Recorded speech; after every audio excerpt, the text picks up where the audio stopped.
Hello and welcome. I'm Exolite and this is my channel. Today we're going to do another segment on some of the United States' oldest cold cases. Before we get started, if you would please give this video a thumbs up. It really helps my channel to be seen. If you are not subscribed and you would like to be and you like this type of content, please subscribe. It's free. And if you want to share a video, that really helps as well. All right, let's get started on these cold cases. All right, we're going to start with New Hampshire today. Law enforcement officials in the state of New Hampshire never closed the case of a teenager who in 1968 disappeared and was believed to be murdered. On June 11th, 1968, shortly after 7 a.m., 15-year-old Joanne Dunham left home in the mobile home park that she lived in Charleston, setting out on foot to catch the bus that would take her to school. She never made it to school that day. In fact, she never made it to the bus. The next day, on a closed dirt road on Quaker City Road in Unity, about 5.5 miles away, her body was discovered. Authorities ascertained that Joanne had been abducted and then murdered, officially dying of asphyxiation by strangulation. This 50-plus-year-old case was never officially solved, but it may be linked to a larger criminal enterprise. The nature of Joanne's death matches the victims of others in the geographic proximity in the same time period that were attributed to a serial killer known as the Connecticut River Valley Killer. And I'm going to have a video coming up about him shortly, so we'll get to learn more about him and why they think that this 15-year-old girl was abducted and killed by him. In New Jersey, what happened to William Ebenezer Jones III, who was only 3.5 years old when he vanished from his home, is among the oldest missing person cases in New Jersey and the oldest unsolved matter involving a subject under the age of 5 statewide. On the afternoon of December 17, 1962, Billy was being a 3-year-old. He was outside with his 2-year-old sister and their brand new puppy, and they were playing in the backyard of their Vineland, New Jersey home. Their mother was watching over them from a window, but stepped away for a moment to check on her other child still inside. Moments later, she went to the yard to look and watch her 2 oldest children. However, she found only her daughter, who was strangely holding a plastic flower that she said a man gave to her before he took Billy. A full and frantic hour-long search of the neighborhood didn't turn up the missing toddler, so the police were summoned. They never found Billy, nor identified the man who kidnapped him.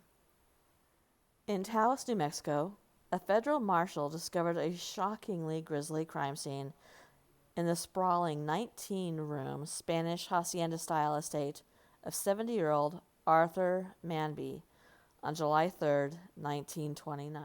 A corpse, both bloated and partially consumed by maggots, lay on a cot in one room.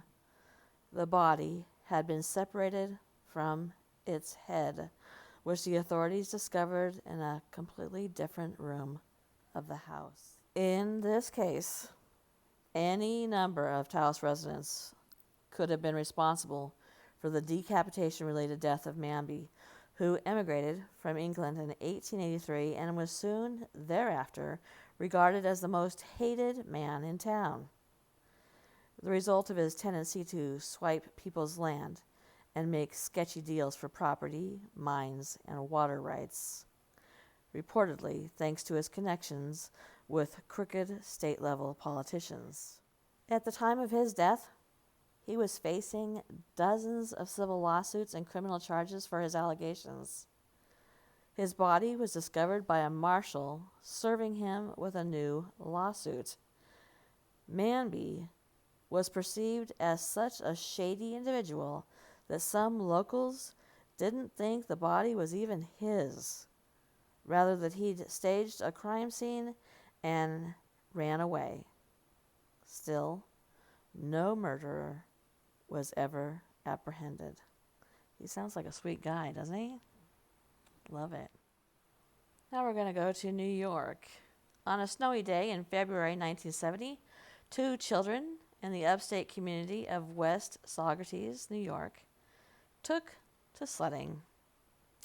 At the bottom of an embankment, they came down in their sleds and they found a corpse. That unsettling discovery set off an investigation that seemingly led to more questions than answers, because the identity of the murder victim and his murderer still remains unknown. The individual had been killed by gunshots to the back of his head, which police speculated occurred at a different location, his assailant or assailants then leaving the body at its place of discovery, where it quickly froze. Investigators released to the public drawings of what the victim may have looked like based on crime scene and autopsy photographs. He was a white male in his 30s or 40s. He stood 5 feet 3 inches tall. He weighed about 155 pounds and had wavy, dark brown hair. It seems like that would be somebody who would be easily remembered. One odd thing about the victim was the way he was dressed. He was clad in a raincoat atop a green suit, which concealed pajamas underneath. The $156 in his pocket apparently wasn't of any interest to his attackers. The manner in which he died fit the profile of a gangland-style killing, and in 1976, the case and the man's fingerprints were sent to Italy to see if he had any connection to the organized crime circuits there. That prompted no new leads, and neither did a thorough question of New York City criminal figures. Interesting.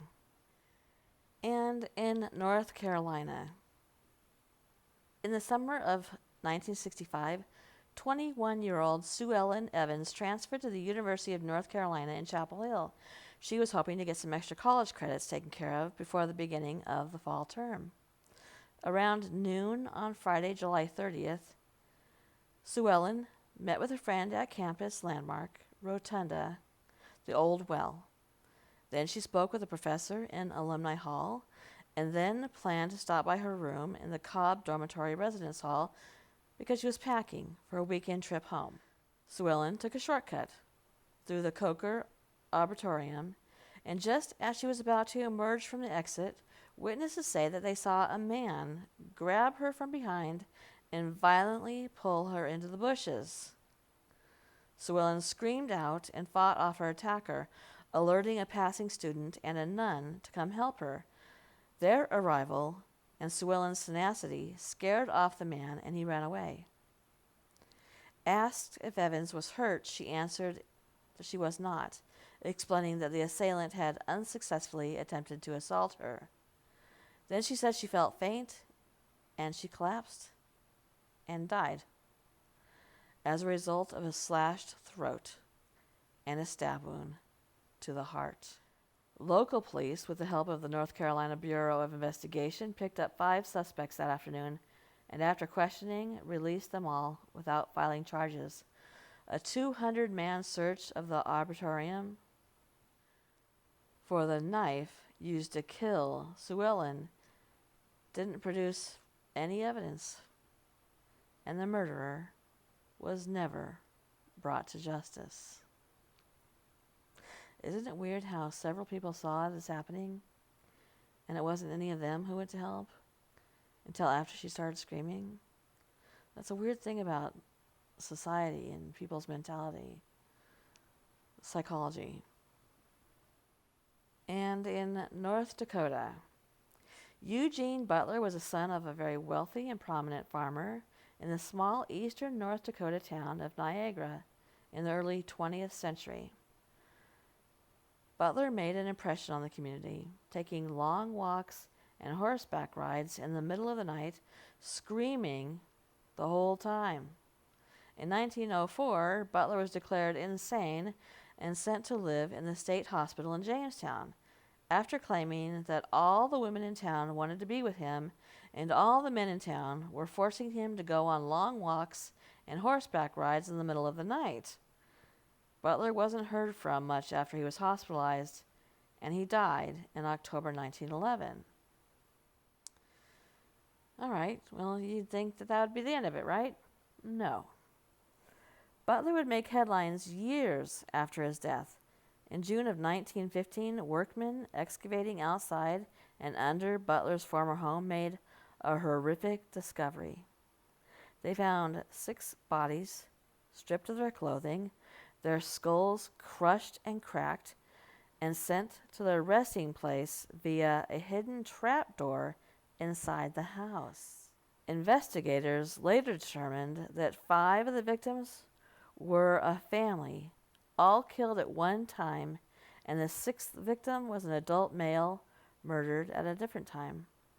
Authorities quickly reasoned that Butler was almost certainly the murderer, but they had a much more difficult time determining who the victims were. In fact, no one has ever been able to identify those 6 people.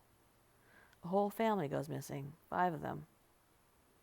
Nobody reports them missing. Odd. And our last one for today. According to the Encyclopedia of Cleveland History, there was a 3-year time period between September 1935 to August 1938 that marked one of the most gruesome and baffling eras in the history of the Ohio metropolis. The remains of what police at the time believed were a total of 7 men and 5 women appeared in or near the Kingsbury Run of Cleveland in a creek bed near what I'm only assuming is a word I'm going to butcher, the Cuyahoga River, in the southeast portion of the city. 2 of the victims were discovered together on September 23, 1935. Only one of the 2 bodies was identified, a hospital orderly named Edward Andrassy. A 3rd victim, a woman named Florence Polillo, appeared on January 26, 1936. One trait that all of the victims had in common: their limbs had been removed with skillful, even, quote, surgical precision. Most of the rest of the bodies were never identified, which led the police to believe that the victims were people from the, quote, fringes of society. We all know what that means. Homeless people, drug addicts, and residents of Cleveland's Depression-era shantytown. The city's safety director, Elliot Ness, you guys might recognize that name, coming off of a career busting organized crime rings in Chicago, had a solution. What was that solution? Well, burn down the shantytown, forcing those who live there to disperse and robbing the suspect of a pool of murder victims. And it worked. After the shantytown was destroyed, the killings stopped.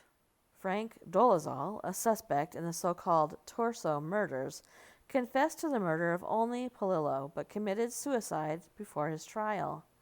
The other deaths and dismemberments remain a mystery. Thank you for coming to my channel today. And like I said, if these types of topics are interesting to you, please go ahead and give this video a thumbs up, subscribe, and you'll be notified next time my content goes live. Good night.